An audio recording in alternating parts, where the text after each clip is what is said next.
Amém, irmãos? Vamos continuar nesse espírito de oração tão maravilhoso. Obrigado, Deus. Obrigado, Pai.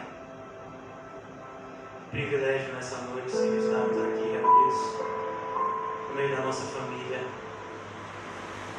Aqueles que do mundo o Senhor escolheu para serem Deus. Que privilégio, Senhor, fazermos parte dessa família. Abre os nossos olhos espirituais, Senhor, para enxergarmos a multidão de bênçãos que nos são derramadas todos os dias pela Tua graça. Tantos livramentos, ó Deus, tanto consolo, tanto conforto, tanta providência. Muitas vezes, ó Pai, somos ingratos, olhamos para aquilo que achamos que nos falta, quando na verdade o Senhor sabe que não nos falta nada, pois o Senhor sempre nos dá uma porção recalcada. O Senhor sempre nos concede mais do que efetivamente necessitamos. Ó Deus, livra-nos da ingratidão, para que possamos entrar nessa noite, nessa atmosfera espiritual, que somente aqueles que estão satisfeitos em Ti usufruem. Possamos abrir as nossas bocas a plenos pulmões. Eu posso todas as coisas, porque o meu Senhor me fortalece. Não, eu não temerei, pois ainda que eu passe por um vale sombrio, o meu Senhor estará comigo. Não, eu não temerei a morte, pois ela foi vencida pelo meu Senhor. Ó Senhor Jesus, como Tu és bom. Ajuda nessa noite, Senhor, ainda que por um pouco, enxergarmos, Senhor, a Tua bondade expressa no Teu perfeito amor para conosco.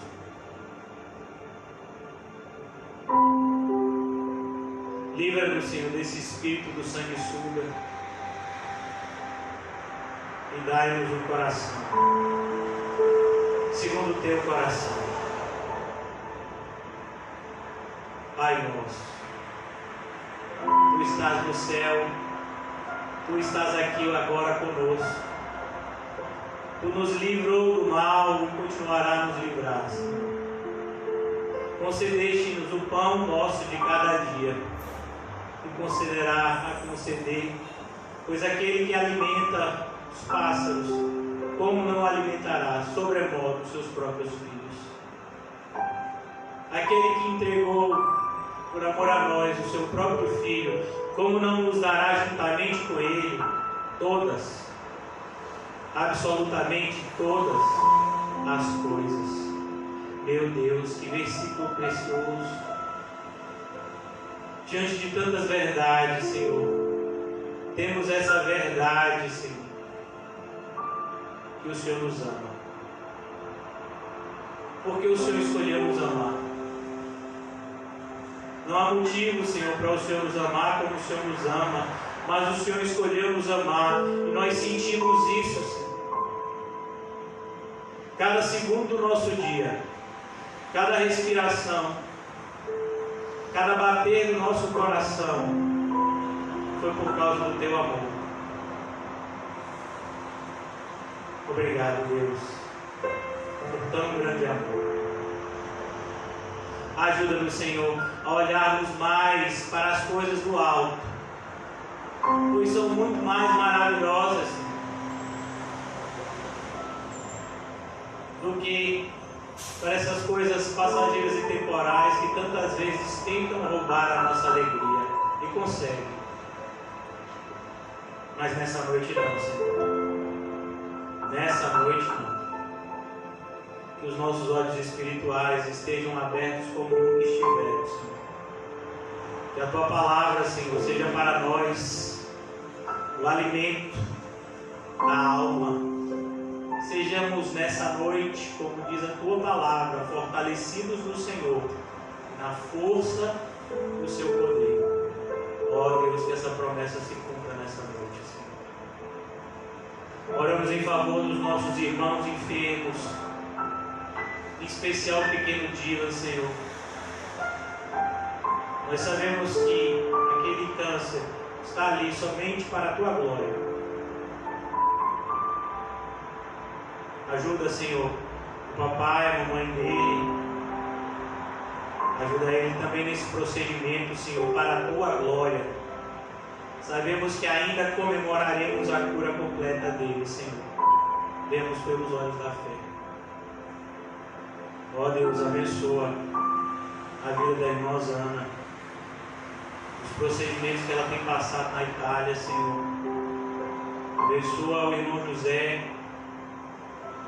que além do chikungunya ainda está com o Covid, mas pela Tua graça, Senhor, pela Tua graça, como oramos ontem, hoje foi confirmado, nenhum dos sintomas do Covid, Senhor,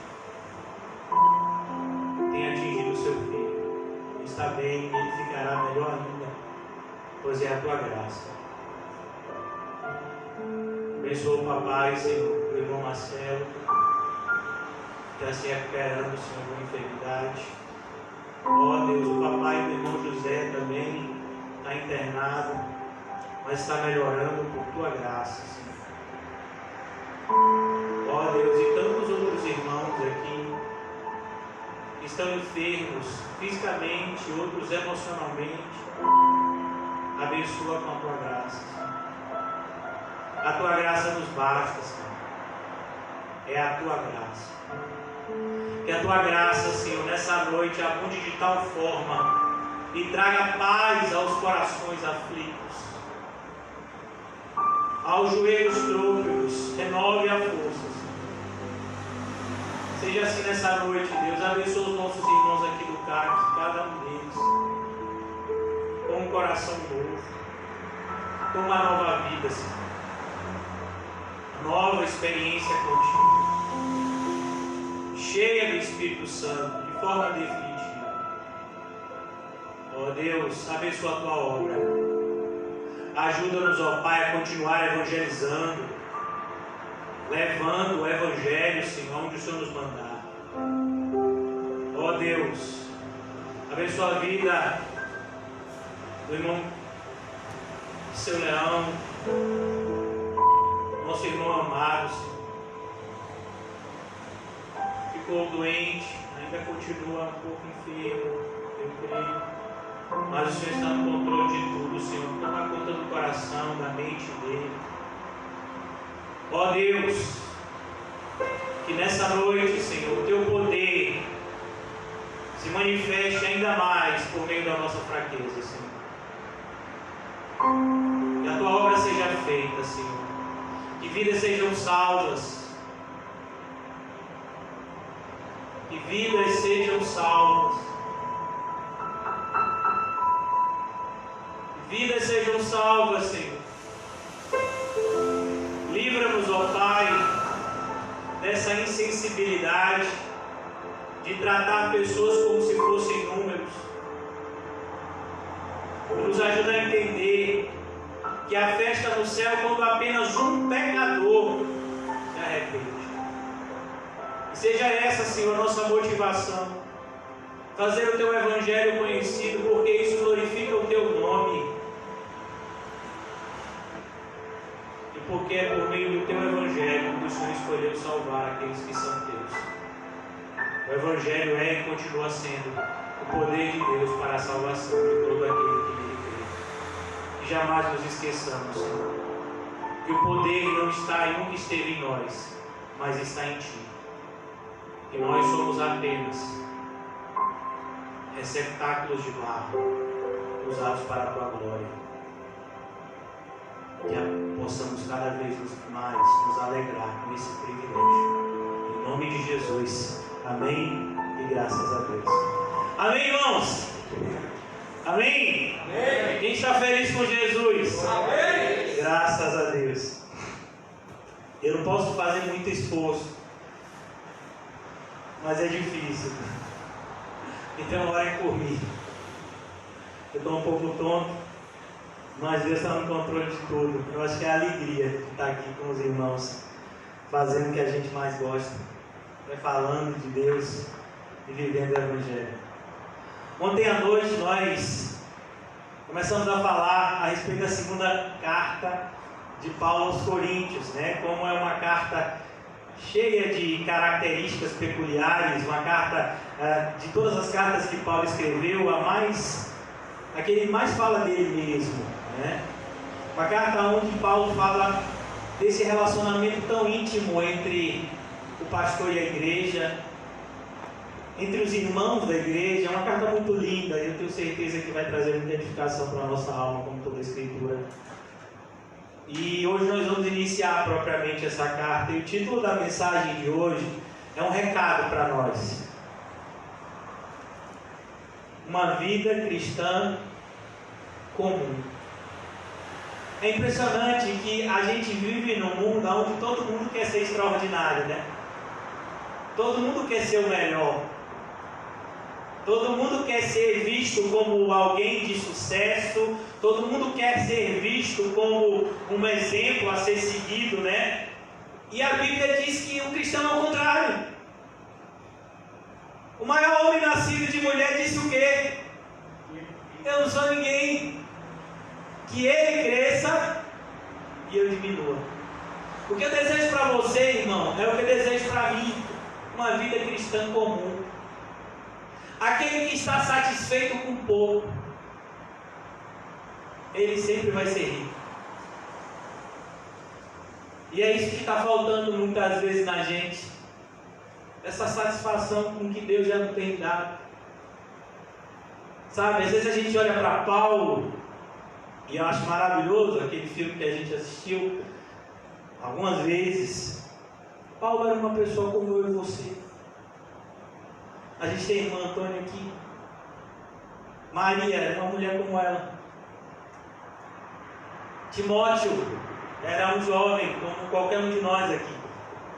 Barnabé talvez fosse muito parecido com Quinho, né? Silas muito parecido com o irmão Paulo. A gente às vezes tem essa, eu creio que faz parte da natureza humana, né? Se você estudar um pouco a antropologia, você vai ver que faz parte da natureza humana essa ideia de criar heróis. Você vê isso na mitologia, né? Os heróis gregos. Então a gente às vezes quer fazer isso na fé cristã, mas o livro de Atos não deixa, os evangelhos não deixam. Pedro era uma pessoa comum. Quem era Mateus? Um publicano, cobrador de imposto. Então é importante que a gente olhe para essas cartas e a gente veja que a vida que Paulo viveu, eu e você também podemos viver. Eu me lembro como se fosse hoje, um jovem que eu discipulei, que eu amo, mas que falou e fala muito mal de mim. E ele dizendo isso, uma vez ele escreveu para mim, uma das últimas mensagens que ele escreveu, ele disse: Nizam, você não é o apóstolo Paulo. E eu disse para ele: realmente eu não sou o apóstolo Paulo, mas se eu sou cristão, eu tenho que ter o mesmo espírito que ele, senão eu sou um falso cristão. O apóstolo Paulo não é melhor do que você, do que eu, porque senão tem que ter 2 Espíritos Santos. Tem na sua Bíblia isso? Na minha só tem um. E foi o mesmo apóstolo Paulo que disse que nós temos um só Espírito. Temos uma só fé. Temos um só batismo. Temos um só Pai. De maneira que Ele mesmo se coloca no mesmo patamar que a gente. Que coisa confortável, né? Então a gente tem que parar com isso. Porque sabe o que é que o diabo faz? Uma das coisas que o diabo mais gosta de fazer é cultivar em nós uma falsa humildade, dizendo: oh, você não é ninguém, quem é você para fazer aquilo? Você não pode ajudar aquela pessoa, você não pode orar desse jeito, O Espírito Santo de Deus não vai operar em você desse jeito. Quem é você? Você é um crente. Do mesmo jeito. Olha, irmãos, eu não sei vocês, talvez você me ache maluco, eu não me incomodo. Mas eu acredito que um dia a gente vai estar orando aqui e esse salão vai tremer. Eu acho que o Senhor não tirou a gente ainda da boca do rio, porque esse dia vai acontecer. No dia que esse dia acontecer, talvez Ele plante a nossa igreja em outro lugar. Porque eu creio, irmãos. Você crê na Bíblia? Eu creio. Tudo aquilo que aconteceu no livro de Atos, que aconteceu nas casas de Paulo, pode acontecer hoje. Sabe, irmãos, não foi maravilhoso. Hoje eu tive com o irmão José. E foi tão maravilhoso que a oração que a gente fez ontem se cumpriu hoje. Ele não tinha um único sintoma do coronavírus. As dores que ele tinha ainda eram do chikungunya, que infelizmente ele está tendo. O irmão Kim esteve lá também, não foi, Kim? Eu, graças a Deus, eu estou imunizado. Então, assim, isso é bom. Porque que alguém que estiver doente, que precisar de visita, eu estou aí, viu? O meu médico que não sai, porque ele disse que eu tenho que ficar 3 meses de repouso por causa da pneumonia. Mas foi tão maravilhoso ver aquilo, né?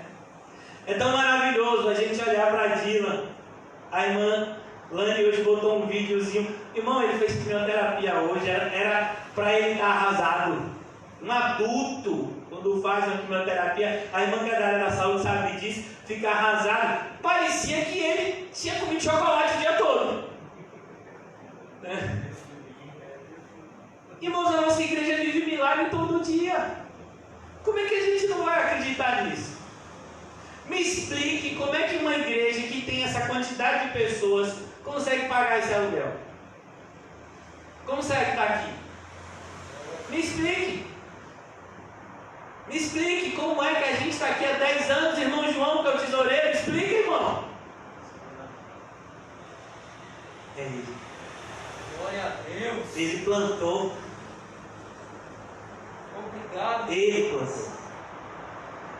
Para que eu e você pudéssemos usufruir desse cristianismo tão maravilhoso, que é o cristianismo comum. De pessoas de carne e osso que ficam com suor, que sangram, que ficam doentes, que choram, que se entristecem, que pensam em desistir e são renovados pelo Espírito Santo. Esse é o cristianismo, irmãos, que está na Bíblia. Esse é o cristianismo que eu desejo para você e para mim. Amém? Vamos começar?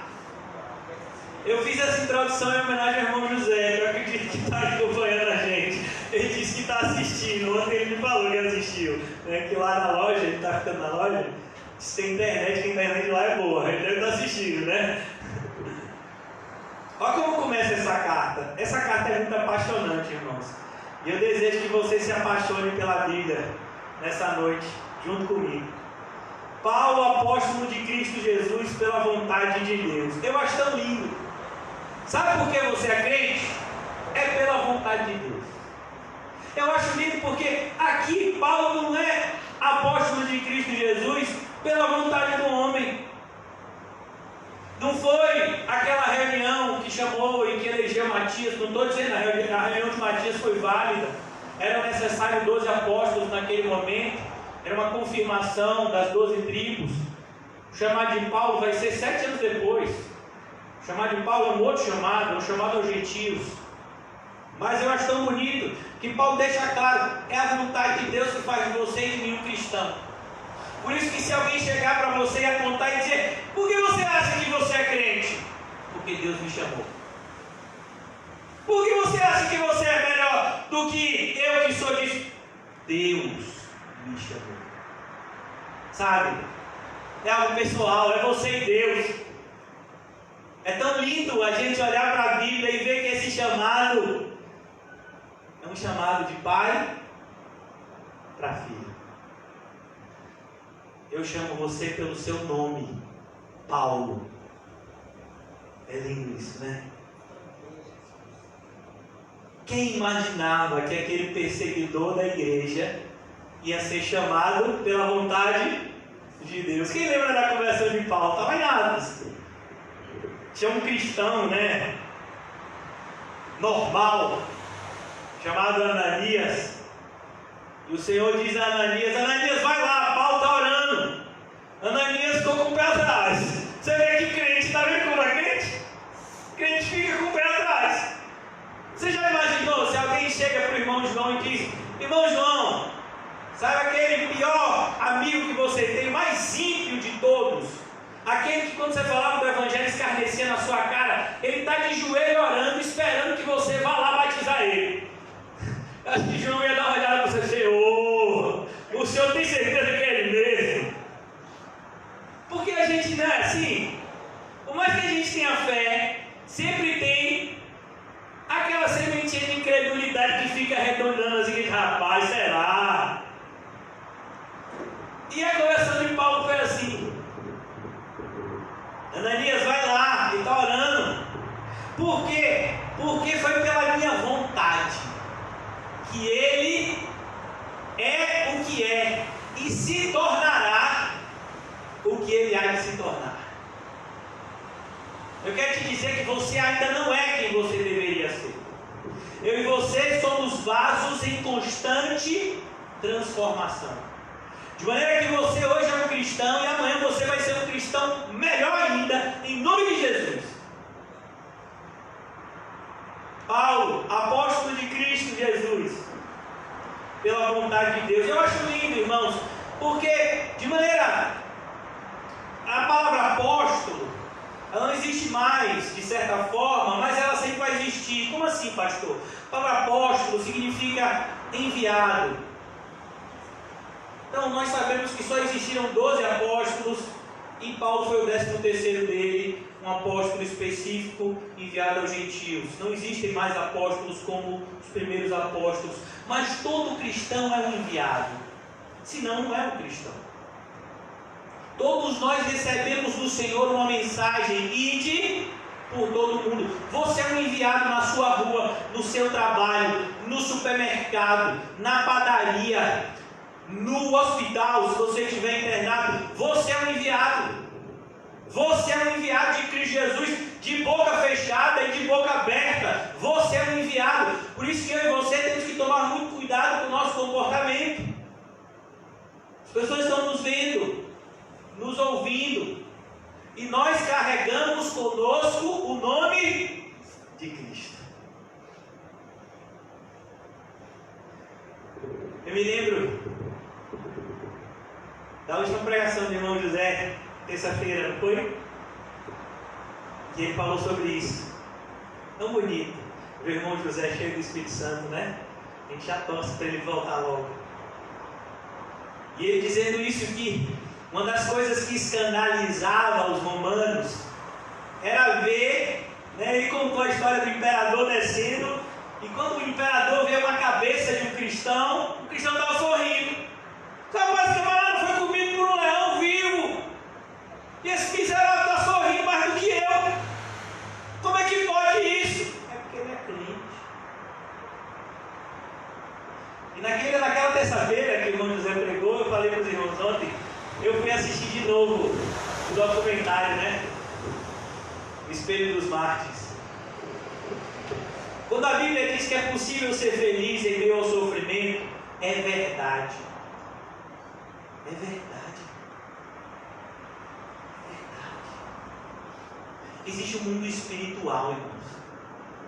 Aonde nesse mundo espiritual eu e você já fomos abençoados com toda sorte de bênçãos espirituais. Você já imaginou isso? Que existe um mundo espiritual aonde você é filho do rei, aonde você é maior do que os anjos. Esse é o mundo espiritual que eu e você somos chamados a viver. Por isso ele diz, Paulo, apóstolo de Cristo Jesus, pela vontade de Deus. Eu quero que você feche os seus olhos, pegue na sua mão.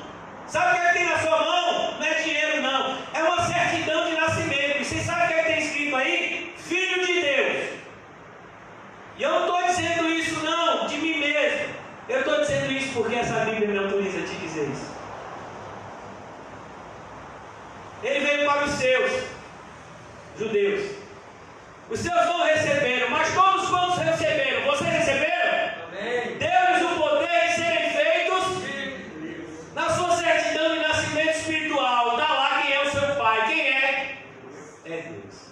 Glória a Deus. O Deus que criou o céu. E a terra. Você já imaginou isso, irmão? Então Paulo está aqui maravilhado. Ele já começa a carta maravilhando os cristãos. E ele diz, eu não estou sozinho, porque cristão está sempre... Cristão é igual arroz japonês. Está sempre colado. A gente está sempre colado um com o outro, né, irmão? É tão gostoso isso. Até a gente que é uma igreja pequena, né? A gente está sempre falando de alguma coisa. Tão legal isso, né? Essa atração que a gente tem um pelo outro, porque é como se a gente fosse um monte de imã, né? E a gente gostasse de estar junto. O amor de Cristo faz isso com a gente. E é o irmão Timóteo. E o irmão Timóteo. Paulo diz, eu estou com o irmão Timóteo. E eu acho tão lindo, porque Paulo é pai na fé de Timóteo. Mas ele diz, Timóteo é meu irmão. Eu sou o pai na fé de Timóteo no sentido de responsabilidade. Mas Timóteo é um cristão igual a mim. Percebe? Ele não tem hierarquia. Não importa se você tem mestrado, doutorado, não importa sua condição social, irmão. Não importa se você tem 50 anos de igreja ou 5 dias. Se você é crente, você é igual ao seu irmão. Talvez você tenha mais responsabilidade. Tem mais é dado? Então, se você tem mais tempo de igreja, com certeza você tem mais responsabilidade com aquele seu irmão que tem menos tempo de igreja. Mas diante de Cristo, o salário é o mesmo. Quem lembra da parábola? Daquele que trabalhou de manhã, começou meio-dia, e aquele que trabalhou só 1 hora, e todos receberam a mesma moeda. Nós somos irmãos. Aprenda a se maravilhar com esse nome, irmãos. É tão bonito, irmão. Foi uma das coisas mais lindas que Deus fez na minha vida. Você está diante de um dos homens mais orgulhosos que já existiu na face da terra. Soberbo. E depois eu descobri, é tão maravilhoso ver que nós somos iguais. Que Deus fez você, que Deus fez a mim, de maneira que nós nos aperfeiçoamos mutuamente. É tão maravilhoso fazer parte de uma igreja como a nossa, sabe? Aonde não tem rico, não tem pobre, não tem... Isso humilha mais, sabe? A gente vive o cristianismo. Oh Deus, obrigado. Nos mantém assim. O irmão Timóteo, a igreja de Deus que está em Corinto. Paulo diz, eu estou escrevendo para a igreja. A igreja tem dono? Tem, é Deus. Por isso que se você disser, fulano está lá, o dono da igreja tal, vai, o dedinho. A igreja que é de homem, essa igreja presta não, viu? A igreja que presta é a igreja de Deus. É a igreja de Cristo. Eu edificarei a minha igreja, e as portas do inferno não prevalecerão contra ela. A gente vive numa época de instituições religiosas, onde tem os homens que mandam, né? Tem igrejas onde são diretórios, tem igreja onde existe o sínodo, tem igreja onde existe o líder máximo. Não, deixa eu lhe dizer uma coisa, quem manda na igreja é Deus. Não pode mudar. Sabe por quê, irmãos? É tão difícil hoje em dia a gente encontrar uma igreja onde Deus, de fato, continue sendo o dono dela. Porque depender de Deus é algo que vai contra a natureza humana. Você sabia por que a maioria das pessoas querem trabalhar? Eu já fui num lugar chamado Cine, vocês já ouviram falar? É um lugar onde as pessoas vão procurar trabalho. Se você perguntar para 10 pessoas que querem procurar trabalho de carteira assinada, 10 pessoas, de 10 pessoas, 10 pessoas vão dizer que querem trabalho porque eles querem independência. Aí o Senhor Jesus diz, bem-aventurados são os pobres. A palavra pobreza ali significa, bem-aventurados são aqueles que dependem de mim para tudo. Então a natureza do homem não se conforma com isso. Ela não quer isso. Por isso que a maioria das igrejas traça o seu próprio projeto. Não, esse ano a gente vai lá e vai fazer ali, a gente vai fazer aqui. Não, irmão, sabe como é que a gente tem que fazer aqui? Que é a igreja de Deus. O que é que a gente faz? Ora. E quando é que a gente vai dar o primeiro passo? Quando o dono da igreja mandar. Quando o dono da igreja falar conosco por meio da oração, da comunhão que os santos têm que ter com o Pai por meio da oração, a gente se move. É como um cérebro, irmãos. Quem é o cabeça? É Cristo. Eu e você temos que ser ensinados. Esse é o meu papel enquanto pastor. Eu quero ensinar para vocês e para mim a depender mais de Deus e não menos. É tão triste porque o que a gente tem visto hoje é numa direção contrária, ou seja, você adquire muito conhecimento teológico para depender menos de Deus. Isso é loucura. Quanto mais conhecimento teológico você adquire, mais dependência de Deus você tem. Porque você entende a repercussão das suas ações no mundo espiritual.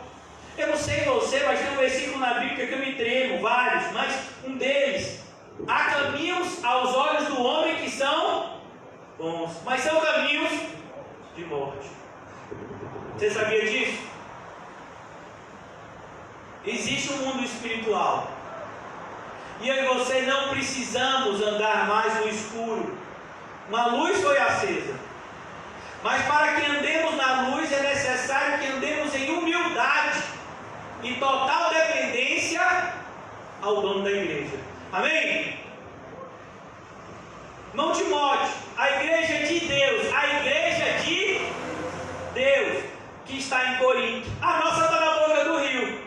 Amanhã vai se reunir no Alto das Pombas. E só Deus sabe mais onde. Amém? Quando chegar uma Kombi aí, que vai ter um palco em cima, vocês fiquem vendo, viu? Eu não sei quantos bairros tem em Salvador, mas a gente vai chegar lá. Tem pastor doido para isso. E tem um evangelista maluco chamado José também, que vai nessa mesma loucura. A gente vai pregar, amém, irmão? O evangelho vai ser conhecido e a gente vai se alegrar muito com isso. A igreja de Deus que está em Corinto.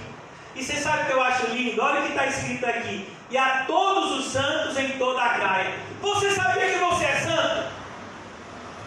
A gente foi criado no universo católico, né? Por mais que a gente seja evangélico, mas nós, como brasileiros, sempre temos esses resquícios do catolicismo.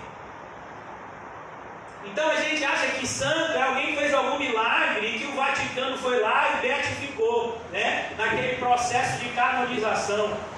Recentemente, a irmã Dulce parece que foi feito santa, né? Santa Dulce dos Pobres, parece que é o nome dela de canonização. Não, irmão, santo não é isso não. Santo é aquele que foi separado por Deus para Cristo, é você. No momento da sua regeneração, você foi feito santo. Se você não for santo, você não é crente. Então você é um santo. Eu não estou dizendo que você é santo no sentido que você não peca mais. Eu não estou dizendo que você é santo no sentido que você atingiu a perfeição. O que eu estou dizendo é que você foi separado por Deus. Eu acho lindo isso. Vamos abrir aqui rapidamente comigo, para a gente se maravilhar com essa passagem. Abra o Evangelho de João, por favor. Eu acho que até que o irmão José leu essa passagem recentemente com vocês.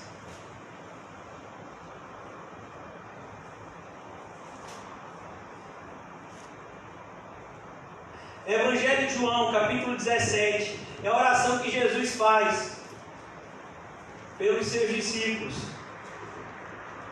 Ele diz assim, versículo 6: manifestei o teu nome aos homens que me deste do mundo. Manifestei o teu nome aos homens que me deste do mundo. Entendeu o que é santo? Santo é isso. São os homens que o Senhor deu ao Filho estavam no mundo. Homens, no sentido de raça humana, homem e mulher, né? Seres humanos. Nós éramos do mundo, todos nós nascemos como filhos da ira, todos nós éramos por natureza desobedientes, todos nós tínhamos a semente de Adão em nós, mas teve um momento da nossa existência aonde o Senhor nos chamou.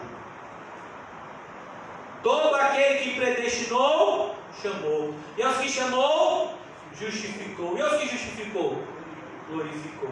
De maneira que essa corrente é inquebrável. Então ele diz: eu manifestei o teu nome aos homens que me deste do mundo. Eram teus, tu os confiastes, e eles têm guardado a tua palavra. Eu estou falando de vocês, essa é a história de vocês. E eu espero que seja a minha. Agora eles reconhecem que todas as coisas que me tens dado provêm de ti, porque eu lhes tenho transmitido as palavras que me deste, e eles a receberam e verdadeiramente conheceram que saí de ti e creram que tu me enviaste. É por eles que eu rogo. Eu não rogo pelo mundo, mas por aqueles que me deste, porque são teus. Isso é ser santo. Então você é um santo. Santo João. Aleluia! E essa santidade é uma santidade crescente. Você lembra de Apocalipse 22? Quem já leu? O santo santifique-se mais ainda. Então é isso que Paulo está falando aqui, é os santos em toda a Caia. O que é que Paulo está desejando? Dinheiro? Saúde? Não, graça a vós outros e paz. Graça e paz, irmãos, elas sempre estão ligadas, porque quem tem graça está sempre em paz. Quem está em paz é por causa da graça. Então Paulo diz: graça a vós outros em paz. Quando você vê uma pessoa que está passando por tribulação, por luta, por aflição, o que você deseja para ela? Graça e paz. Oh Jesus! Graça e paz. Graça a vós outros em paz, da parte de Deus. Você viu como Paulo gosta de repetir o nome Deus? É tão bom falar de quem a gente ama, né? Oh, irmãos, que a gente siga esse exemplo de falar mais das coisas espirituais e menos das coisas materiais, né? Paulo diz: graça a vós outros e paz, da parte de Deus, nosso Pai. Nosso quê? Nosso quê? Quando você chegar hoje de noite, que dobrar o seu joelhinho, você vai dizer o quê? Pai!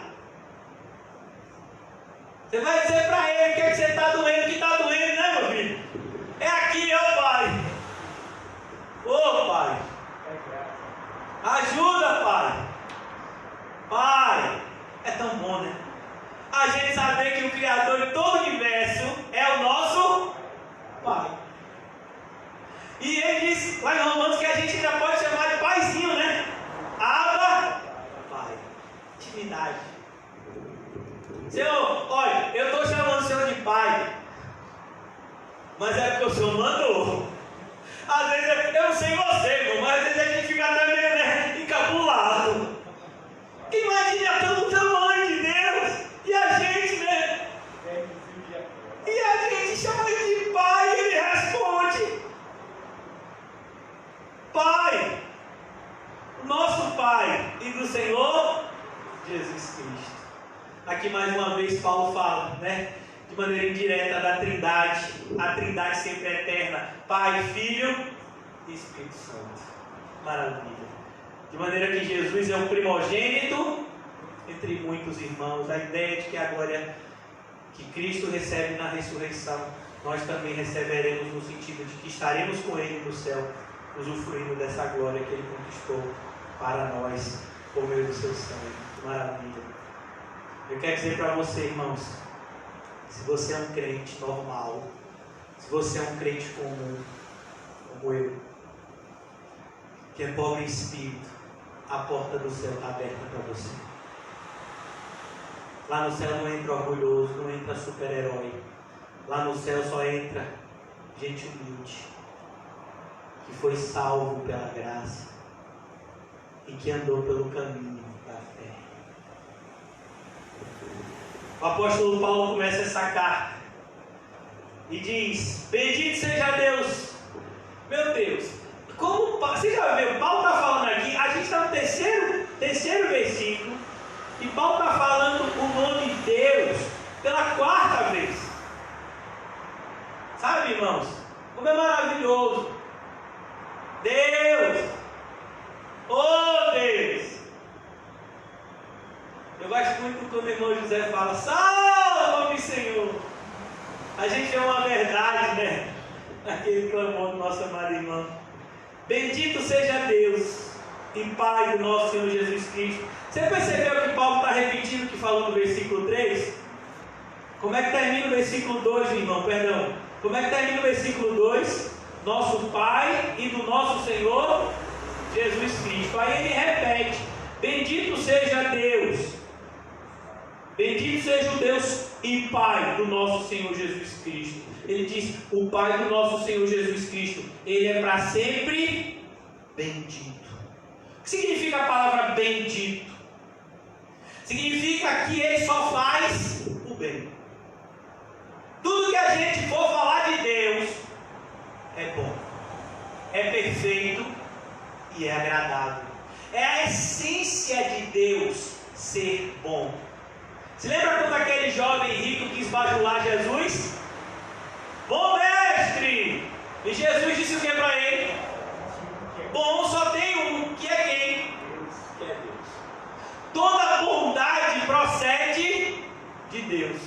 Toda benignidade procede de Deus. E Paulo quer deixar isso bem claro. Sabe por que Paulo quer deixar isso bem claro? Porque ele vai falar de sofrimento. E a gente falou sobre isso ontem. Como quando a gente está passando por alguns sofrimentos, a gente pensa que Deus deu uma esquecida da gente. E aí a gente fica, né? De vez em quando a gente dá uma murmurada. Porque a gente pensa que o Senhor se esqueceu. E Paulo está fazendo toda uma preparação para mostrar para a gente que o sofrimento faz parte da bênção. A gente estava conversando ontem, depois do estudo, o irmão Paulo, né? Pastor, o irmão Paulo perguntou: se eu errei, Paulinho, você me fala. Deus abençoou Jó, como foi que você perguntou? Aquele sofrimento de Jó, era Deus abençoando ele? Eu disse: é claro. Rapaz, a gente fica bem cabreiro, né? E eu estava conversando hoje com outra pessoa, dizendo: quando Deus abençoou Jacó, que mudou o nome de Jacó para Israel, foi o que ele fez? Foi o que ele fez com Jacó? Que foi o que ele fez? Aleijou. Quem quer essa bênção? Não, eu vou orar. Eu vou ficar na comunhão. Cada um tem o seu chamado, né? Esses crentes eu não sei não, viu? Então assim, o que Paulo está preparando aqui é os cristãos para entenderem essa realidade de que o sofrimento faz parte dessa vida de bênção que Deus tem para nós. Qual é o valor de uma vacina se não tem enfermidade? Qual é o valor de um prato de comida para quem não tem fome? Qual é o valor de um copo de água para quem não tem sede?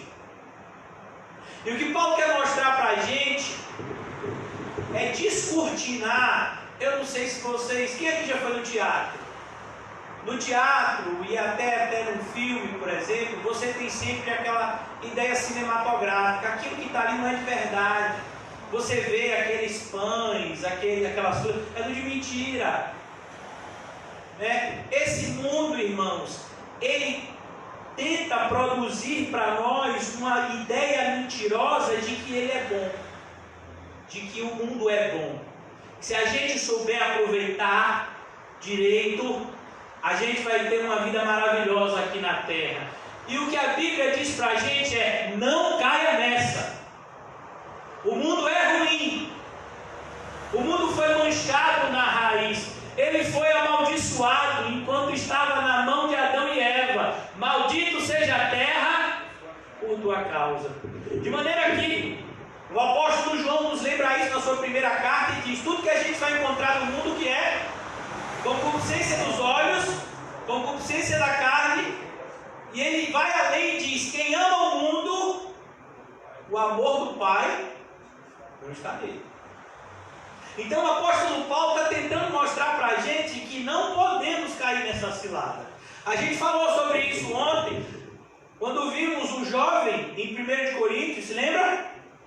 Querendo ser crente, querendo exercer um papel um papel de liderança na igreja e tendo relacionamento com a mulher do pai dele.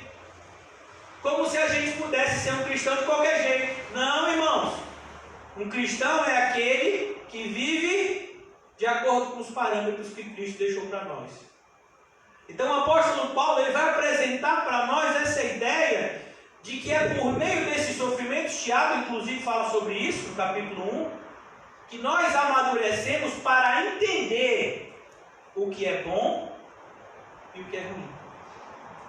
Quando o apóstolo Paulo fala sobre maturidade cristã, a necessidade de ensino na igreja, ele está lá em Efésios, ele diz a necessidade de ter pastores e mestres, para que haja o aperfeiçoamento dos santos, para que a gente saiba a diferença entre o certo e o errado, entre o bom e o ruim. Não é assim uma criança não sabe a diferença. Mas um adulto é aquele que sabe a diferença do certo e do errado. E é isso que Paulo está querendo fazer. Vocês se lembram como é que Paulo começou a primeira carta aos Coríntios? Eu gostaria de falar a vocês como mais espirituais, mas eu não posso. Mas não se esqueçam, irmãos, que aquela primeira carta aos Coríntios, ela surtiu efeito. Esses irmãos aprenderam. Paulo foi avisado pelos portadores da carta que eles deram toda a atenção àquilo que Paulo falou, se arrependeram e ouviram os conselhos de Paulo. Então Paulo está continuando aqui aquilo que ele começa na primeira carta. Agora ele pode falar com os irmãos como espirituais. Então ele diz: bendito seja o Deus e Pai de nosso Senhor Jesus Cristo, o Pai de misericórdias. Irmãos, ele é o Pai de quê? De misericórdias. Sabe o que é misericórdia, irmãos? Misericórdia é aquilo que você não merece, mas Ele te dá. Senhor, eu não mereço, mas o Senhor me dá. Eu peço. Eu não mereço, Senhor, que o Senhor salve minha família. Meus pais não são crentes ainda. Eu tenho familiares que não são cristãos e que eu gostaria muito que fossem visitados pela graça de Deus. E é pelas misericórdias do Senhor que eu clamo. Eu vou continuar clamando, batendo como aquela viuvinha pobre. Todo dia eu bato. Salva meu pai. Senhor, está aqui de novo, viu?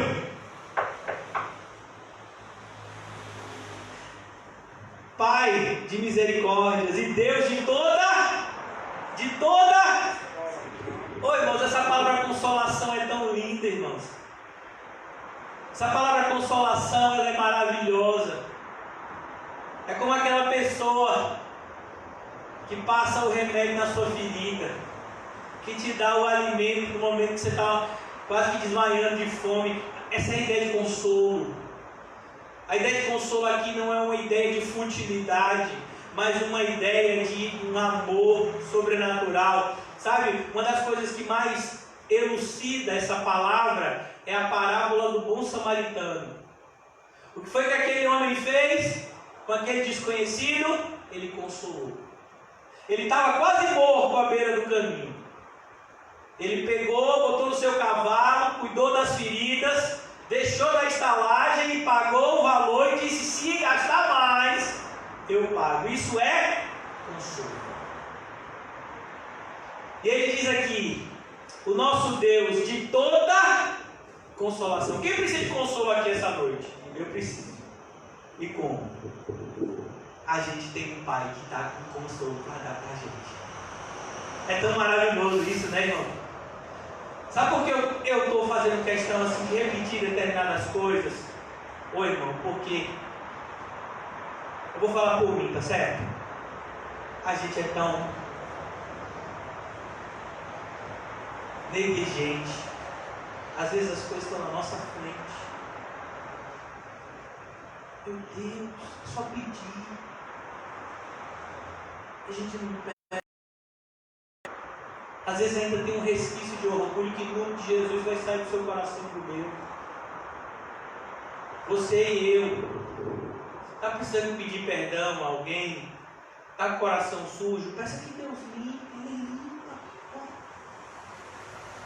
É o que está doendo? Você está com saudade daquela pessoa? Apresente a vida daquela pessoa a Deus. Pai de orgulho. É o que você está precisando, irmão?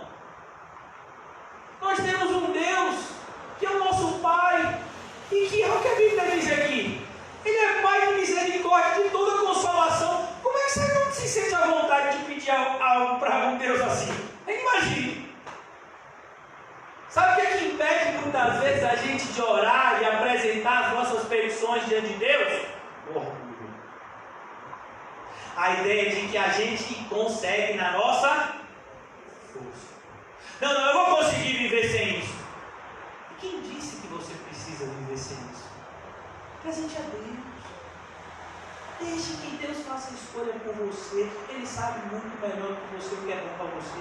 Ó Deus, eu estou sentindo muito falta disso aqui. Se o Senhor não quiser que eu tenha mais isso, Senhor, o Senhor me diz e eu vou aceitar porque a tua vontade é boa. Mas eu falo, Senhor, o que eu estou sentindo aqui, porque o Senhor disse que é para eu falar. E eu me sinto tão bem quando eu falo com o Senhor. Sabe se sente bem? Seja sincero. Quem aqui já orou de verdade e levantou diferente? Seja sincero. Porque existe oração e existe oração. Oração, irmão, é quando você dobra o joelho e você levanta diferente. Aí oração. Você chegou lá, meu filho, o coração está aparecendo, sabe? Uma lata de lixo, cheia de coisa que não presta. Sua mente está parecendo uma bomba atômica que explodir. Aí você dobrou o seu joelho, meu filho. Quando você levantou, o coração parecia um jardim. A sua mente parecia o mar, né? De marinheiro que chama, né? Isso é oração. Ah, pastor, mas isso acontece? Deveria acontecer. O que você acha que Paulo e Silas estavam fazendo meia-noite em Filipe? Hein? Me diga aí. Era o que aquilo ali? Oração. Eles estavam orando. Quem vai passar na frente de vocês agora é seu Edson. Você que não conhecia ele, seu Edson. Você e seu Edson. Amém. O pastor é doido, né, gente? Então, oração é isso. Foi o que aconteceu ali em Filipe. Meia-noite. Paulo e Silas estavam orando. E a oração foi tão gostosa que ele falou assim: ô Paulinho, joga um lá menor aí que eu quero louvar. Mas fala, é meia-noite, Paulo. Mas vamos dar uma louvadinha, só para a gente dormir bem, né? E aí de repente Deus mandou um terremoto. Não está assim na sua Bíblia, não? Atos 16.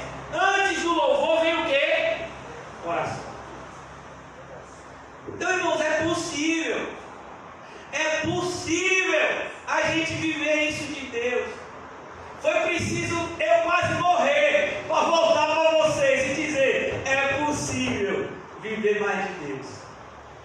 Não, as bênçãos de Deus não cessaram.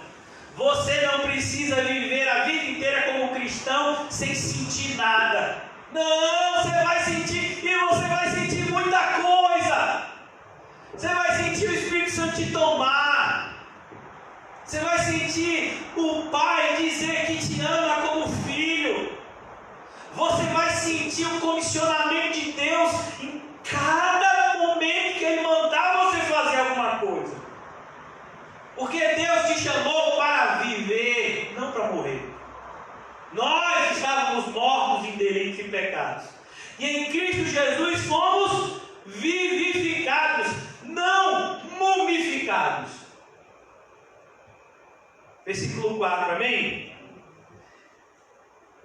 É Ele que nos conforta em toda a nossa tribulação. Quem é que nos conforta?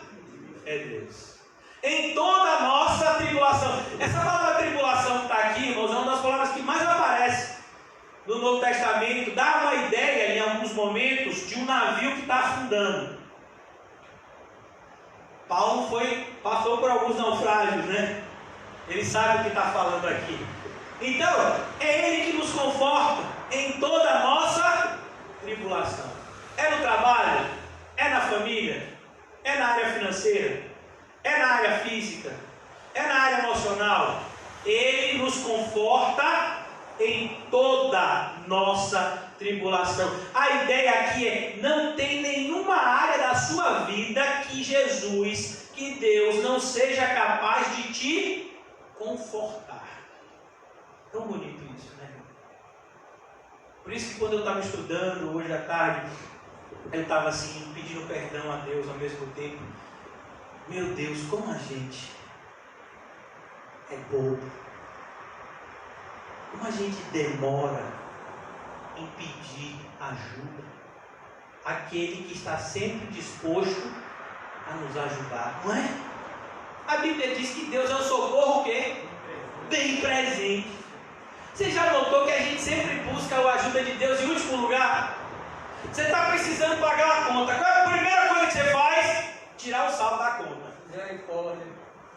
Rapaz, eu estou precisando pagar. Disseram aí que está aqui o feijão, vai subir o preço. Mandaram comprar o feijão antes. Deixa eu ver quanto é que tem aqui. A gente não ora, irmão. É assim mesmo. A gente podia orar e Deus dizia assim: você não vai nem comprar esse feijão, vá ali, ó. Tem um camarada que está com uma saca de feijão e ele tem o seu nome escrito que eu dei para ele te dar uma saca de feijão. Oh, Senhor. Tem gente que já recebeu a promessa. A ideia aqui é isso, irmão. Eu não sei qual é a tribulação que você está passando ou que você vai passar, mas eu sei que Deus tem conforto para te dar. Sabe? Ele tem esse conforto. E só Ele tem esse conforto. Porque, irmãos, quando você é crente, a tribulação que você está passando, eu quero te dizer, foi o que eu estava conversando ontem com o irmão Paulinho, foi Deus que colocou para a nossa edificação, para o nosso crescimento espiritual. De maneira que faz parte da tribulação o conforto que vem da parte de Deus quando nós o buscamos. Eu quero pegar um carona naquilo que José tem nos ensinado nas últimas semanas. Bem-aventurados são os pobres de espírito, bem-aventurados são os que choram, porque serão o quê? Antes você chora, depois você é. Antes vem a tribulação, depois vem o conforto. Deus não vai te proteger da tribulação, não. Muitas vezes Ele vai enviar para que você aprenda que você pode contar com Ele. Eu posso te garantir uma coisa, irmãos, a minha experiência não foi fácil, não tem sido fácil, mas eu posso te garantir que a minha comunhão com Deus é outra hoje. Não existe tribulação na vida do cristão que não produza edificação, porque nós buscamos a Deus na nossa fraqueza e aprendemos que é na nossa fraqueza que opera o poder de Deus. Então, irmãos, já estamos caminhando aqui para a nossa conclusão aqui nessa noite. Ele diz: é Ele que nos conforta em toda a nossa tribulação. Para quê? Qual é o propósito? O propósito é contagiar. Você foi consolado, agora console a outros. Eu estava falando isso com o irmão José hoje, eu tive a oportunidade de vê-lo. Ele disse: ó, você me ajudou muito que você nem sabe. E Deus me deu a oportunidade. Ele fez com que você atrasasse. O irmão José é um bichinho, irmão. Ficou preso dentro da loja. Ele se autoprendeu. Aí ele ligou o Paquinho.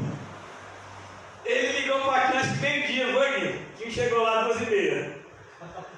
Aí eu estava saindo daqui da igreja e eu estava no meu coração um desejo de vê-lo, né? E de falar com ele. Ele disse: ô pastor, eu estou aqui dentro preso. Eu digo: quem vai socorrer sou eu. Quando o Kim chegou lá, a gente já estava lá, ó. Não tem, mas foi maravilhoso, porque Kim fez, ajeitou a porta lá, fez os milagres que só ele faz.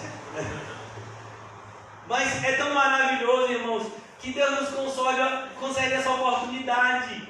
Você foi consolado, agora console a outros. Eu disse para o irmão José, você pregou mais de 15 dias de chikungunya. Será que eu não posso pregar com pneumonia? Posso. Vou ter cuidado, vou falar baixo, vou orar, vou descansar quando chegar em casa. O irmão João fica olhando ali para ver se eu vou desmaiar, o bichinho. Ele fica só assim, para ver se eu estou... Será que ele está meio tonto? Ele fica só medindo a distância, né, João? O bichinho, rapaz. Então a ideia é, Deus fez algo por você. Você vai fazer o que pelo seu próximo? É assim, irmão? Sabe? Uma das coisas mais tristes é a ingratidão. É pessoas que às vezes receberam tanto e não deram nada. Sabe para quem essa pessoa está fazendo mal? Para ela. Porque ela deixou de descobrir uma coisa maravilhosa, que mais bem-aventurado é dar. Não é lindo isso? Mais bem-aventurado é dar do que receber. Só quem aprende isso é um cristão. Eu disse isso uma vez. Algumas pessoas podem até serem generosas sem ser cristão, mas é impossível você ser cristão e você não ser uma pessoa generosa. Porque o cristão, se lembra que a gente começou falando da palavra irmão? Eu desejo para você o que eu desejo para mim. Então, se Deus tem me abençoado, se Deus de alguma forma tem suprido as minhas necessidades, eu não vou ser insensível às suas. Eu quero saber o que você está passando. Eu quero saber como você está vivendo. E não é para me intrometer na sua vida, não. É porque talvez Deus tenha me colocado para te ajudar. E foi até uma das coisas, José falou sobre isso na terça, né? Quero mostrar para vocês como o Espírito é um só. Eu estive enfermo, o irmão José pregou, voltei agora para pregar de novo. O Espírito é um só, irmãos.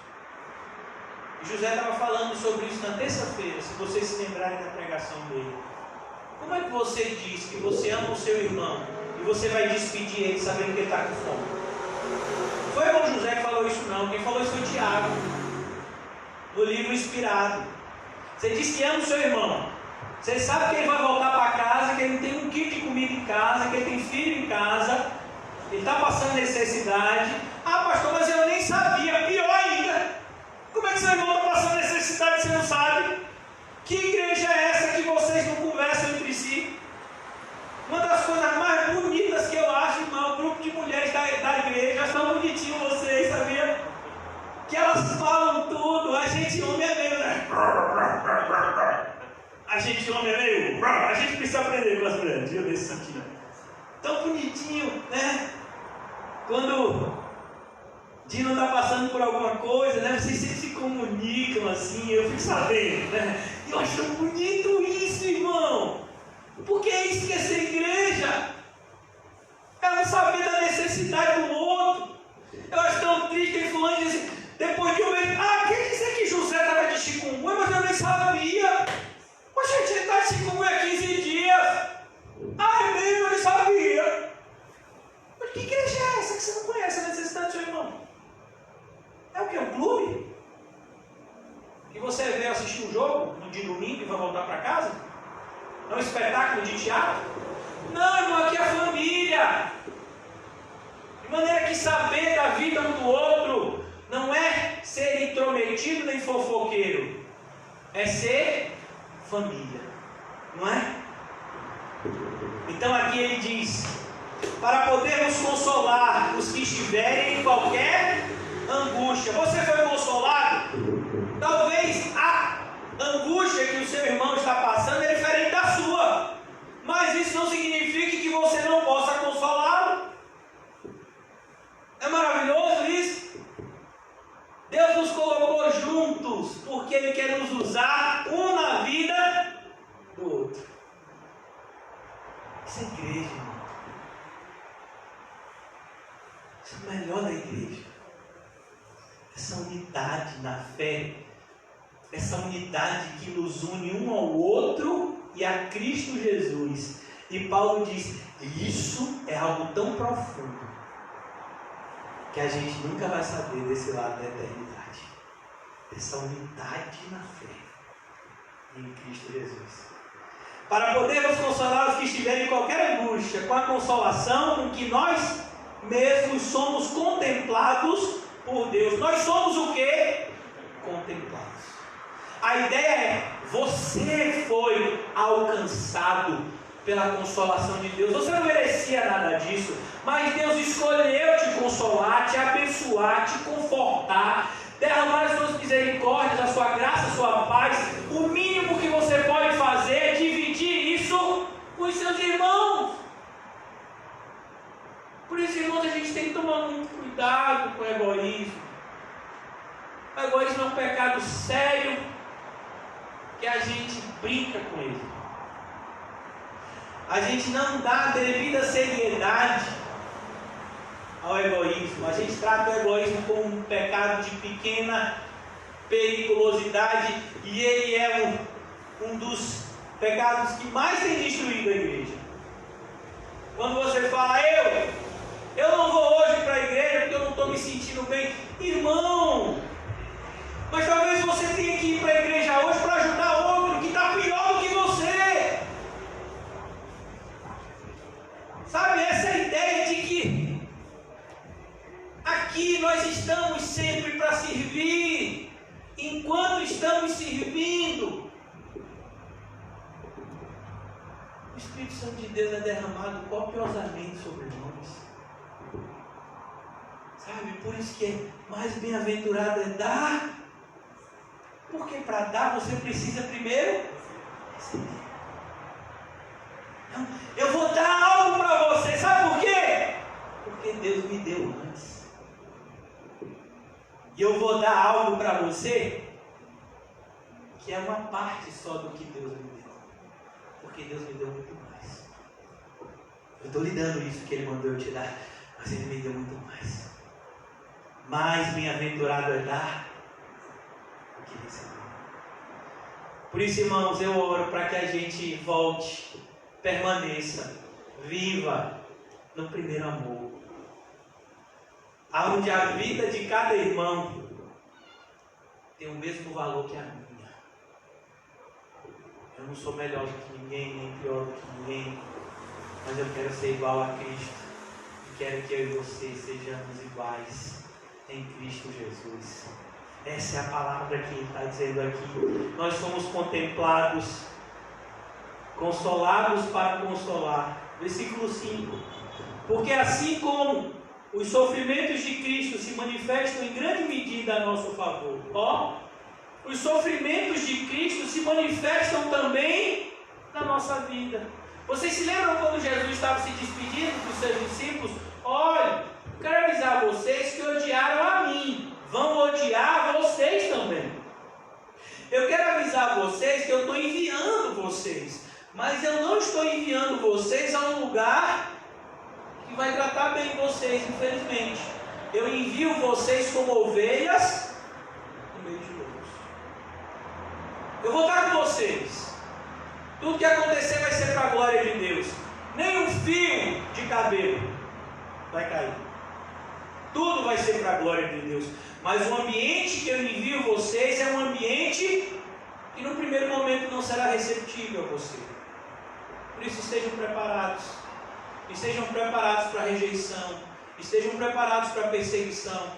Estejam preparados, porque o mundo vai odiar vocês com o mesmo ódio que odiou a mim. Então ele diz, porque assim como os sofrimentos de Cristo se manifestam em grande medida a nosso favor, assim também a nossa consolação transborda por meio de Cristo. Olha a proporcionalidade. É aquilo que a gente aprende no Sermão do Monte. Você chora, então você é consolado. Você tem sido perseguido? Motivo de alegria. Perceba que há uma causa e há um efeito. Então aqui ele diz, você precisa passar pelos sofrimentos de Cristo Jesus. A ideia aqui, irmãos, é um caminho que precisa ser percorrido. Você lembra do que Jesus fala em João 14, 6, se eu não me engano?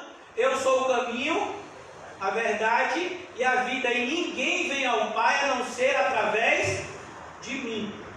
Depois, no capítulo 7 de Mateus, ele diz: entrai pela porta estreita. E cuidado com a porta larga, porque ela tem um caminho espaçoso que leva à perdição. E são muitos os que entram por ela.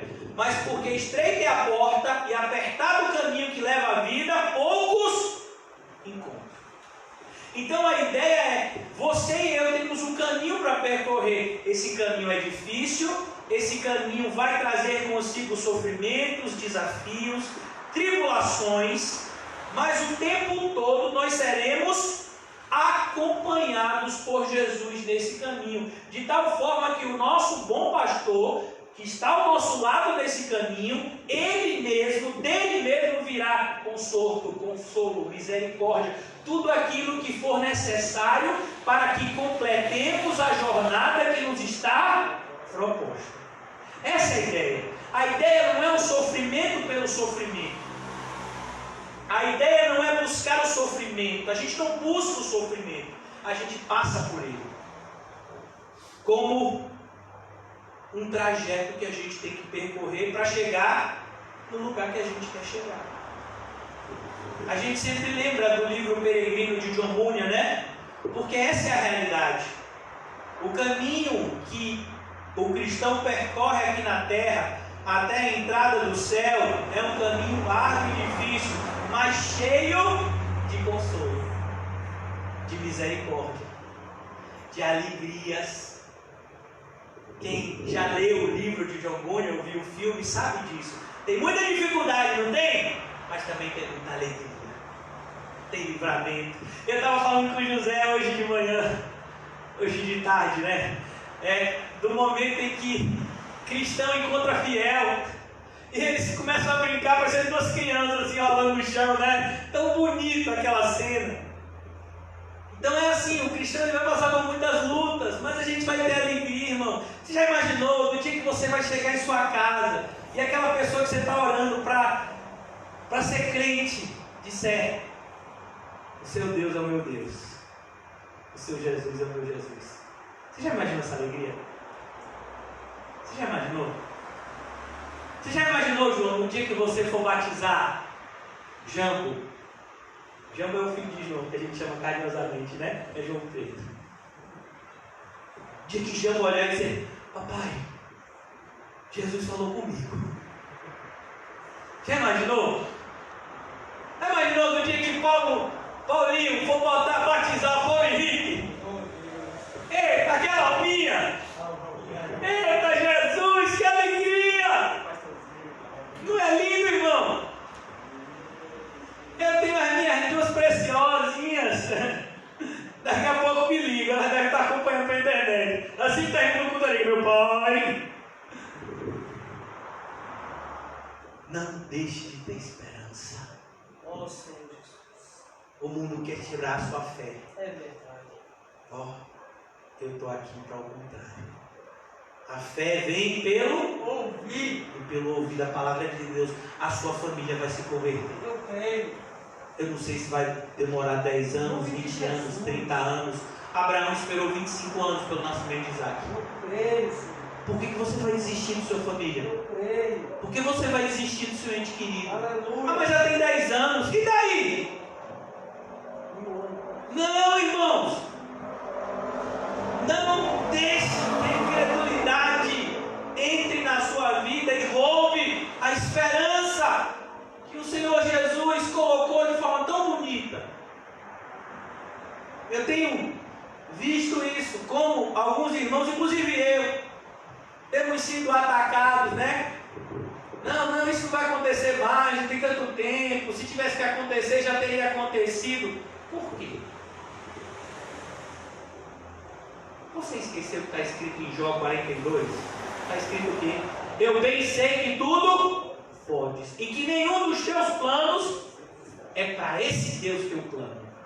E eu vou continuar pedindo: salva a vida dos meus familiares, Senhor. Versículo número 6, eu quero concluir aqui essa noite, se os irmãos me permitirem. Mas se somos atribulados, é para o vosso conforto e salvação. Se somos confortados, é também para o vosso conforto, o qual se torna eficaz, suportando vós, com paciência, os mesmos sofrimentos que nós também padecemos. Sabe qual é a ideia aqui? O que é que Paulo quer mostrar para esses irmãos? Se lembrem de uma coisa, Paulo está escrevendo essa carta, muito provavelmente, da Macedônia. Alguns dizem que ele estava em Filipos, outros dizem que ele estava em Tessalônica, são cidades vizinhas, mas ele estava na Macedônia, região da Grécia. E ele está escrevendo aqui para os coríntios, ele está dizendo, olha, eu estou separado fisicamente de vocês, mas os sofrimentos que a gente passa são os mesmos. De maneira, irmãos, que se um dia eu e você tivermos a oportunidade de conhecermos irmãos nossos da fé de outros países, eles terão experiências espirituais iguais às nossas. Eles estão lutando contra os mesmos inimigos, a carne, Satanás e o mundo. Em alguns lugares o evangelho é proibido de ser pregado. Em outros lugares, como o nosso país, o evangelho é adulterado. Cada país tem passado por sua tribulação, de forma que todos os cristãos do mundo estão passando por dificuldades. É como, por exemplo, irmão, se você chega num lugar na África ou na Ásia, onde o evangelho é proibido de ser pregado, dificilmente você vai encontrar um falso crente. Quem é que vai virar crente para morrer, se não for de verdade? Diferentemente do nosso país, onde nós somos atacados todos os dias com o falso evangelho. Instituições religiosas que aproveitam da falta de conhecimento bíblico de alguns para usar essas pessoas para obter o quê? Vantagem. O apóstolo Pedro tinha falado disso, farão negócio de vós. Está escrito lá. De maneira que existe tribulação no mundo inteiro. Então, quando você encontrar um cristão de qualquer parte do mundo, você vai olhar para ele vai olhar para você, e vocês vão ter algo em comum. Vocês renunciaram a tudo, tomaram a cruz e seguem o mesmo caminho, que é o caminho de Jesus. É isso que Paulo quer mostrar nessa carta. Eu não estou fisicamente com vocês, Coríntios. O apóstolo Paulo, ele passa 3 anos em Éfeso. Ele passa 3 anos em Éfeso, né? É mais ou menos nessa época que ele faz pequenas viagens, que ele está escrevendo essa carta aqui. E ele está querendo dizer, olha, os problemas que vocês enfrentam aí em Corinto, a gente enfrenta aqui também. Às vezes a gente tem uma ideia de achar que, porque fulano tem uma história de vida diferente da minha, ele não passa pelas dificuldades que eu passo. Não, irmãos. Se você é um cristão verdadeiro, os seus maiores inimigos são o quê? Espirituais. As nossas maiores lutas são travadas, na nossa mente. De maneira que eu posso, devo e vou consolar e confortar os irmãos com o mesmo consorto e conforto que eu também sou consolado pelo Senhor. Eu quero terminar aqui nessa noite, orando a Deus, para que esse conforto e consolo inunde as nossas almas nessa noite de forma sobrenatural. Ó Deus, obrigado. Mais uma vez aprendemos como o Senhor é bom e nós nos esquecemos disso. O inimigo todos os dias tenta nos convencer, como conseguiu convencer a Eva, que o Senhor não é bom com a gente, mas o Senhor é bom, perfeito, o Senhor é agradável, Pai. O Senhor nos ama e nós sentimos isso nessa noite, Senhor, de maneira viva e real. Obrigado, Senhor, por tão grande amor. Ajuda-nos, ó Pai, a vivermos debaixo dessas maravilhosas promessas que o Senhor deixou para nós, por meio do Teu Filho, nosso Senhor amado Jesus Cristo. Obrigado, Deus, pelo privilégio de ser relembrado que o Senhor tem conforto e consolo para nós essa noite, bem como durante toda a nossa vida. Que nós saiamos daqui, Senhor. Eu oro para todo irmão que entrou aqui triste, quebrantado, que saia confortado e consolado pelo poder do Espírito Santo. Oramos mais uma vez pelos mesmos irmãos que oramos no começo do culto. O irmão José, o seu papai, o papai do irmão Marcelo. Oramos por Dila, Senhor, seu Leão, a irmã Osana, a irmã Gisele. Meu Deus, são tantas pessoas, Senhor. A minha mente, o Senhor sabe que não anda bem, mas o Senhor sabe quem são de fato os teus filhos que precisam nessa noite de conforto e consolo. Vai de encontro a eles, Senhor. Enche eles com a tua graça, que excede, que proporciona para nós uma paz que excede o entendimento. Que tenhamos nessa noite, Senhor, uma noite de paz abundante, onde possamos descansar confortavelmente nos teus braços, Senhor, que estão sempre abertos para aqueles que te amam. Obrigado, Deus, por tão grande consolo e conforto. Em nome de Jesus. Amém e graças a Deus. Amém, irmãos? Saúde-se mutuamente com um olhar santo. E não se esqueça de dizer para você mesmo: Deus é bom.